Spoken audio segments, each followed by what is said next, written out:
Hello friends, good morning. Bigg Boss பார்த்தீங்களா? வீட்டுக்கு வெளியில் இருக்க நம்ம எல்லாருக்குமே சாண்ட்ரா பண்ணது ஆக்டிங் அப்படின்னு தெரிஞ்சிருச்சு. பட் உள்ளே இருந்த அந்த ஹவுஸ்மேட்ஸ்க்கு வந்து தெரியல. அதனால் சாண்ட்ராவுடைய முகத்திரை வந்து ரம்யாவால் தெளிவாக உரிக்கப்பட்டது. ரம்யா அவங்களுடைய விஷயங்களை சொன்ன பிறகு சாண்ட்ரா பண்ணதெல்லாம் ஆக்டிங் அப்படின்னு சொல்லிட்டு தெரிஞ்ச உடனே திவ்யா ரொம்ப டெம்ப் ஆயிட்டாங்க. அவங்களுக்கு ரொம்ப கோவம் வந்துருச்சு. இவ்வளோ மட்டமானவ அப்படிங்கிறத திவ்யா நல்லாவே தெரிஞ்சுக்கிட்டாங்க. ஸோ இப்போ எல்லாருமே சாண்ட்ராக்கு வந்து எதிராக இருக்காங்க. சாண்ட்ராவோடைய ஆக்டிங் வந்து தெரிஞ்சிருச்சு. அந்த கார் டாஸ்கில் வந்து சாண்ட்ரா வந்து பிளான் ஏ, பிளான் பி வச்சுருந்துருக்காங்க. பிளான் ஏ என்னென்னா, அவங்க விழுந்த உடனேயுமே மயங்கின மாதிரி நடிக்கிறது. அதை நம்ம ஏற்கனவே பண்ணிட்டோமே அப்படின்னு அவங்களுக்கு ஞாபகம் வந்துருச்சு. அது மட்டும் இல்லாமல் அவங்க பிளான் ஏ பண்ணப்போ எந்த ஒரு ஹவுஸ்மேட்ஸுமே ரியாக்ட் பண்ணலை. ஸோ அவங்க பிளான் பி ஆன அந்த ஃபிக்ஸ் வர மாதிரி ஆக்ட் பண்ணுறது அதை பண்ணாங்க.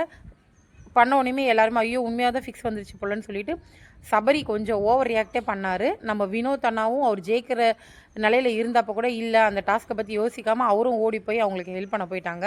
அதை நல்லா பாசிட்டிவாக யூஸ் பண்ணிக்கிட்ட அந்த சாண்ட்ரா இன்னும் ஆக்டிங் பர்ஃபார்மன்ஸ் ரொம்ப பண்ண ஆரம்பிச்சது. விக்ரமும் பயந்துட்டாங்க.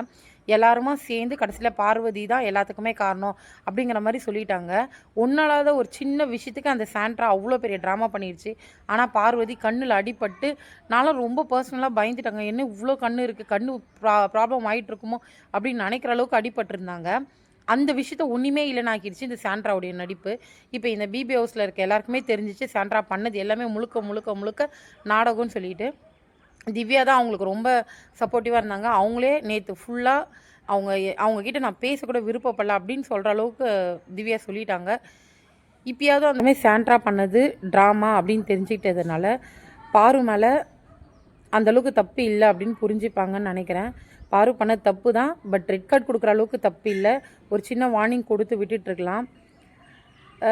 மறுபடியும் பார்வதிக்கு ஒரு வாய்ப்பு கொடுத்தா நல்லாயிருக்கும்னு நினைக்கிறேன். அந்த ரெட் கார்டை பற்றி பிபி டீம் வந்து மறுபடியும் ஒரு அனலைஸ் பண்ணி பார்வதி உள்ளே வர வச்சா நல்லாயிருக்கும்னு நான் நினைக்கிறேன். நீங்கள் என்ன நினைக்கிறீங்கன்னு கமெண்ட் பண்ணுங்கள். என்னோடய வீடியோ உங்களுக்கு பிடிச்சிருந்தால் லைக் பண்ணுங்கள். மறக்காமல் நம்ம சேனலை சப்ஸ்கிரைப் பண்ணுங்கள். தேங்க்யூ.